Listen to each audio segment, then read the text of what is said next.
In a quiet French village on the banks of the Rhône River, everything changed one summer. Ordinary bread turned into the beginning of a nightmare. People lost their memories, saw terrifying visions, and forgot who they were. What happened to the residents of Pont-Saint-Esprit?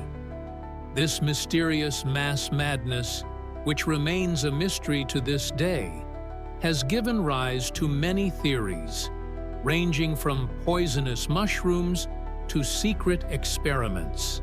Today, we will reveal a story that people have preferred to keep quiet about for decades.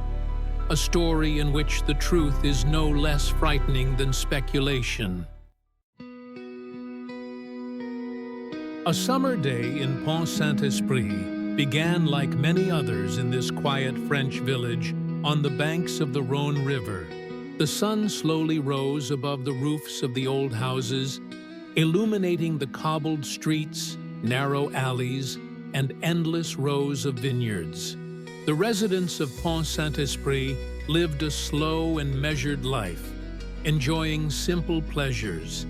Some hurried to the market for fresh bread, others opened the shutters of their cafes, preparing for the day's hustle and bustle. Nothing seemed to foreshadow trouble. The first oddities began to be noticed at dawn. The loaves of bread bought from the local baker had a slightly strange smell, but few people paid any attention to it.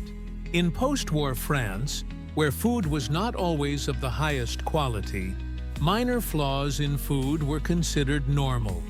People ate bread for breakfast and made sandwiches for their children to take to school, unaware that a silent disaster was already unfolding inside their bodies.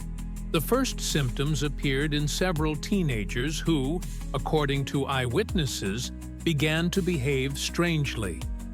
They screamed about invisible monsters and ran through the streets, waving their arms as if fighting off an invisible enemy. Their eyes were wide open, and their faces contorted with horror. Local residents initially thought it was just a prank or the result of exhaustion from the heat. However, by noon, the number of strange incidents had increased. The local clinic doctor, Dr. André Girard, was urgently called to several homes where adults were complaining of sudden weakness, dizziness, and strange visual hallucinations. Some claimed to see the walls of their houses melting and turning into running water, while others spoke of terrifying faces peering out of mirrors. According to Dr.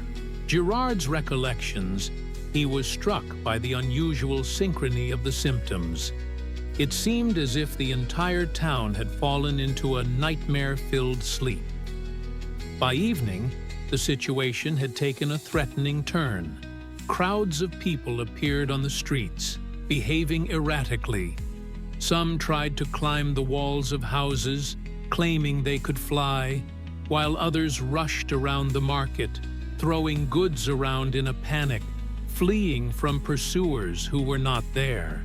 It gradually became clear that these were not isolated incidents, but a mass phenomenon that was spreading rapidly. The local authorities, initially confused, began to take emergency measures. The village elder, Michel Lamartine, called an emergency meeting, at which it was decided to set up temporary shelters for the victims in the school and church buildings. Volunteers led by Dr. Girard began gathering the sick, trying to prevent them from harming themselves or attempting to flee to the fields or throw themselves into the river. By nightfall, an ominous silence hung over Pont-Saint-Esprit, broken only by the cries and moans of those still struggling with the delusion. The village, which had been living a peaceful life just yesterday, was now a chaotic, terrifying nightmare. No one understood what had caused this sudden epidemic. Some blamed the unbearable heat, others blamed evil forces, and the most superstitious residents recalled ancient legends about a curse on the land on which their town stood. Thus began the most mysterious tragedy in the history of Pont-Saint-Esprit, which left its grim mark not only in the memories of its inhabitants, but also in the annals of medical and historical research around the world. With each passing hour, the scale of what was happening in Pont-Saint-Esprit only grew. Those who felt only slight nausea or anxiety in the morning were completely disoriented by lunchtime. Many residents lost the ability to distinguish between reality and hallucinations. Ordinary objects turned into terrifying images. Bread seemed alive. The walls of houses began to breathe, and the faces of loved ones became distorted and frightening. One of the first to fall ill was a farmer named Pierre Lemoine. His wife said that Pierre woke up complaining of a headache, but he attributed it to fatigue after a hard day's work in the vineyards. However, a few hours later, he began to speak incoherently, insisting that his body was burning from the inside. He tried to run out of the house and throw himself into a well, claiming that this was the only way to save himself. Similar cases occurred throughout the village. A primary school teacher, Mr. Renault, was found wandering the streets, reading aloud passages from Latin texts that he claimed to hear in his head. An elderly seamstress, Madame Durand, saw monstrous creatures covered in scales climbing through the windows of her house. She rushed around the room trying to escape, breaking furniture and windows. Dr. André Girard kept a chronicle of events, recording each new case. His notes include descriptions of people who suddenly lost their memory. They forgot where they were, who their relatives were, and what their names were. Some patients insisted that they were not in Pont-Saint-Esprit, but on distant islands or in ancient cities that existed only in legends. What was particularly frightening was the complete lack of logic in the development of symptoms. Some fell ill instantly, going from mild weakness to fits of madness in a matter of minutes. Others began to experience brief memory lapses, which became longer and deeper with each passing hour. At times, people behaved as if their minds were stuck somewhere between dreams and reality. Children suffered no less than adults. Little Jeanne Pique, a 6-year-old girl, told her mother that her toys had come to life and were whispering strange words to her. She sat in the corner of the room, hugging a teddy bear, afraid to move lest she wake up the monsters sleeping under the floor. The behavior of those who fell ill resembled the symptoms of severe psychosis, but doctors had never seen such a mass manifestation before. Some cases ended tragically. A young fisherman named Paul Massard saw what he described as the river Vider asking him to return to the water. He jumped off a bridge and drowned before anyone could help him. Panic swept through the village. Families locked themselves in their homes, afraid to go outside. People spoke in whispers, their eyes filled with fear. Medical assistance was desperately needed. Pharmacies were quickly emptied, medicines were ineffective, and no sedatives could stop the waves of hallucinations and bouts of forgetfulness. Against this backdrop, one alarming question was heard more and more often. What did all the sick people have in common? And more people began to remember the bread they had bought that morning at the local bakery. By the next morning, Pont-Saint-Esprit was in a state of real disaster. Strange symptoms appeared in most of the village residents. Those who were still lucid watched in horror as the streets filled with wandering figures, and screams, moans, and sometimes frightening, insane laughter could be heard. Relatives of the sick flocked to Dr. André Girard, begging for help. However, medical supplies were rapidly running out, and the doctor himself was on the verge of exhaustion. He tried to classify the cases, realizing that without organizing the information, it would be impossible to find the cause of the disaster. His notes contain references to memory lapses, total disorientation, convulsive seizures, and hallucinations with elements of horror. The mayor of the village, Michel Lamartine, sent urgent telegrams to neighboring towns asking for help. The authorities in Avignon were the first to respond, sending mobile medical teams and ambulances. However, the road to Pont-Saint-Esprit was long, and time was working against the residents. Meanwhile, the outbreak of the strange illness was not limited to mental symptoms. Many patients began to experience convulsions, high blood pressure, and severe fever. Some fell into a coma. Within 2 days, the first victims died. An elderly woman named Madame Belmont, a 12-year-old boy from the Pic family, and a young peasant named Jules Homme. The deaths only intensified the panic. The elderly began to recall old legends about black days, curses, and invisible forces descending upon the settlements. The local priest, Father Antoine, gathered his parishioners for an emergency mass, begging them to pray for the village's salvation. However, even he could not hide his own fear. That evening, Father Antoine was seen whispering prayers in Latin, staring into the void between the columns of his church. Some residents, overcome by madness, fled to the woods, hid in abandoned houses, or threw themselves into the Rhone River, believing that this would cleanse them of the contagion. Several times, volunteers had to use force to restrain the sick to prevent tragedies. Rumors spread throughout the village. Some said that poison had been poured into the wells. Others blamed politicians, claiming that these were secret experiments with new poisons.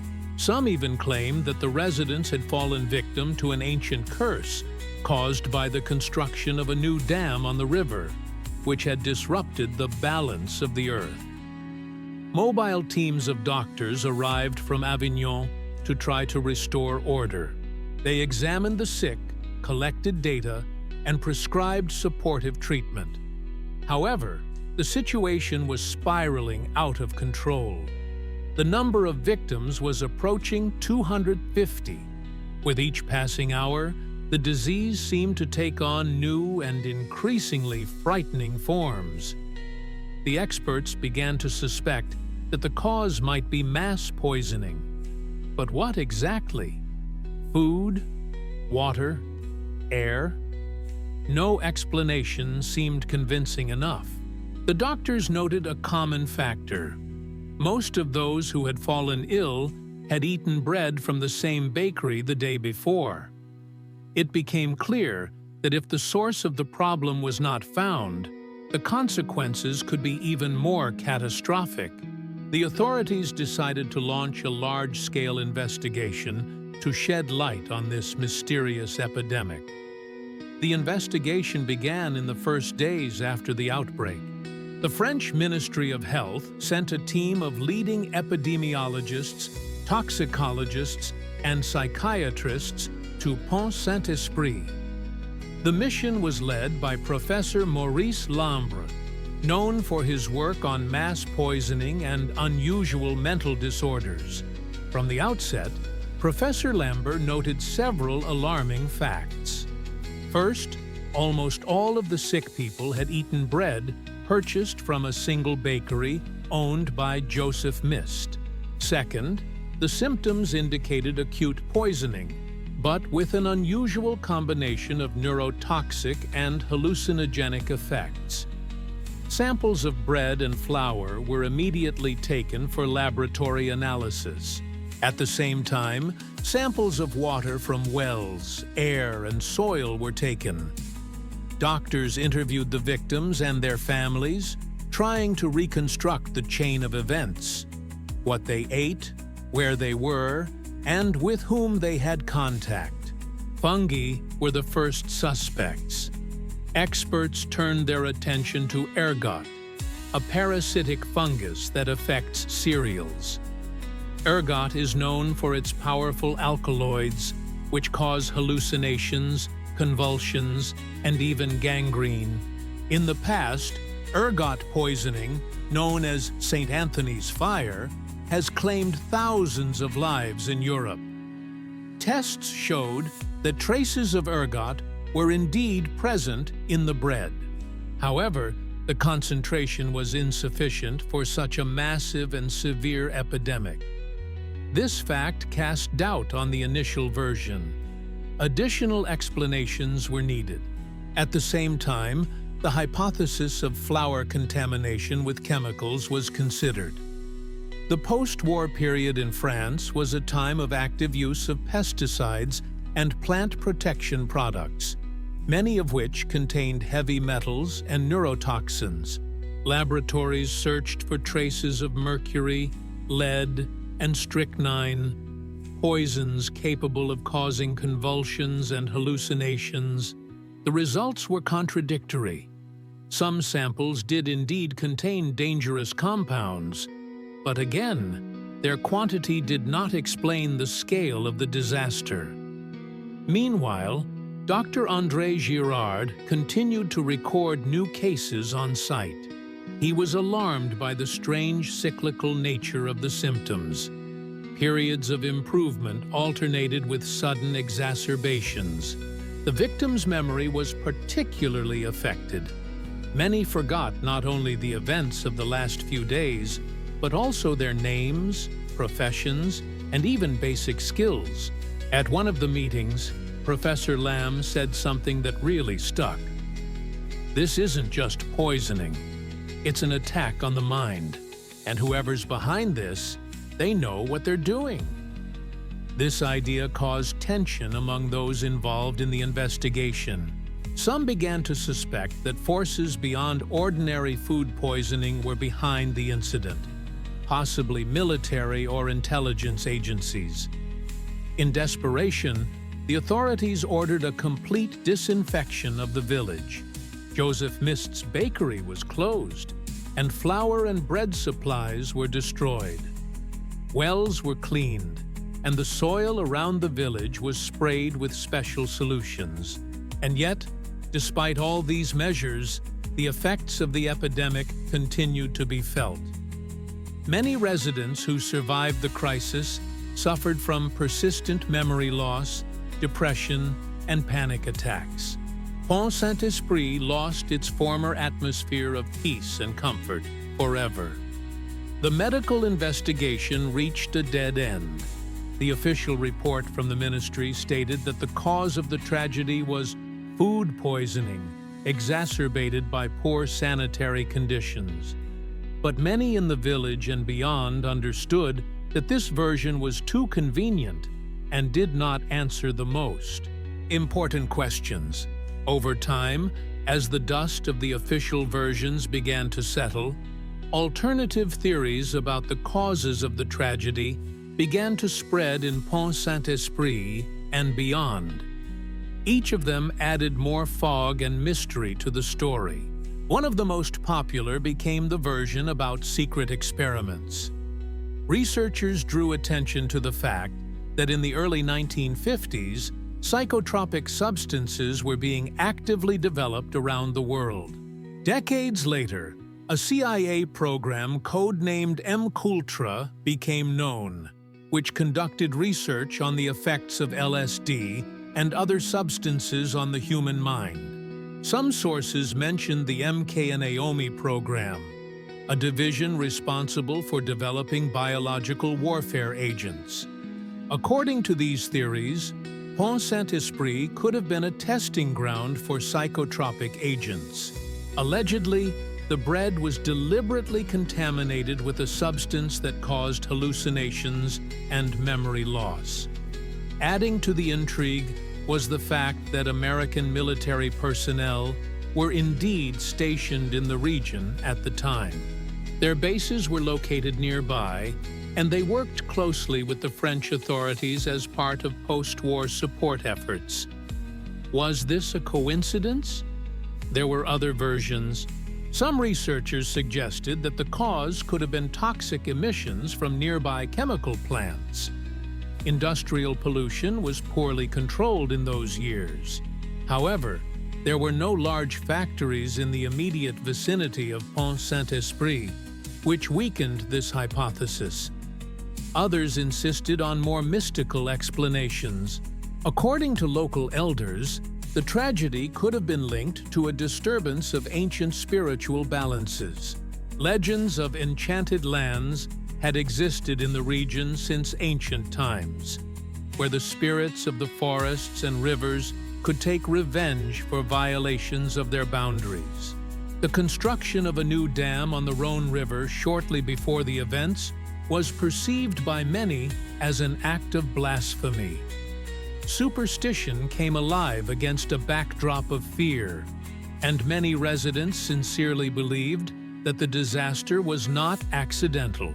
Skeptics, on the contrary, tried to simplify the explanation. They claimed that the culprit was a common violation of sanitary standards in bread baking, improper storage of grain, contamination with ergot in hot and humid conditions. But even supporters of this version admitted that the strange severity of the symptoms and their mass nature went beyond the known cases of ergot poisoning at the time. In the 2000s, journalist and writer Hank Alberman published an investigation in which he claimed that the poisoning in Pont-Saint-Esprit was linked to experiments by American intelligence. According to him, the flour could have been deliberately treated with a substance based on LSD. To back up his claims, he cited declassified Cold War documents that mentioned test zones in France. However, none of the alternative theories have ever been officially confirmed. The French government has never admitted to the involvement of foreign intelligence services or the conduct of experiments. The CIA refused to comment on any questions related to the events in Pont-Saint-Esprit. Meanwhile, for the villagers themselves, it did not really matter which version was true. They lost loved ones and friends, losing not only their health, but also their faith in the safety of the world around them. The memory of those terrible days remained in their hearts much longer than any official reports or sensational newspaper headlines. The consequences of the mysterious epidemic in Pont-Saint-Esprit were felt for many years to come. Although the immediate threat to life had passed, the deep wounds inflicted on this small community healed very slowly. Immediately after the events of 1951, many of the victims were sent to psychiatric clinics in Avignon, Marseille, and even Paris. However, the help they received was often superficial. Most suffered from severe post-traumatic stress disorder, nightmares, flashes of aggression, constant anxiety attacks, and, worst of all, memory lapses that sometimes became irreversible. Some families were destroyed forever. People who lost loved ones remained in a state of prolonged depression. The suicide rate in the village rose significantly in the following years, which only exacerbated the general atmosphere of hopelessness. The social fabric of Pont-Saint-Esprit was also disrupted. Mistrust settled in the hearts of the residents. Former friends and neighbors looked at each other with suspicion, fearing new manifestations of madness. Young people began to leave the village en masse, seeking to start a new life in large cities where their past was unknown. The French authorities drew conclusions from what had happened. As a result of the tragedy, sanitary standards for the storage and processing of grain were revised, and food quality requirements were tightened. At the national level, emergency response programs were established to deal with cases of mass poisoning and psychogenic epidemics. The story of Pont-Saint-Esprit became a subject of study for scientists of various specialties: toxicologists, epidemiologists, and psychiatrists. It was included in textbooks as one of the most mysterious and terrifying examples of collective psychosis and mass poisoning. Some scientists have used this case in their work on the influence of external factors on the human psyche and social processes. Over time, interest in the events did not fade. Writers, journalists, and filmmakers returned to this story again and again, seeing in it a source of mystery, fear, and ambiguity. Documentaries, books, and radio programs told the world about a small French village that became the scene of one of the strangest tragedies of the 20th century. For the residents of Pont-Saint-Esprit themselves, these stories were ambiguous. On the one hand, public attention brought some compensation for their suffering. People knew that their pain had not been forgotten. On the other hand, each reminder reopened old wounds. Today, Pont-Saint-Esprit is a quiet town, not much different from other villages in the south of France. Vineyards stretch out once again. The streets are full of flowers, and laughter and music fill the cafes in the central square. But beneath this veneer of normality lies the memory of those days when reality fell apart, and no one could be sure what the next minute would bring. Those who survived the epidemic rarely talk about it. Their stories are short, punctuated by heavy pauses. And perhaps this silence speaks louder about the tragedy than any words could, because there are wounds that time cannot heal.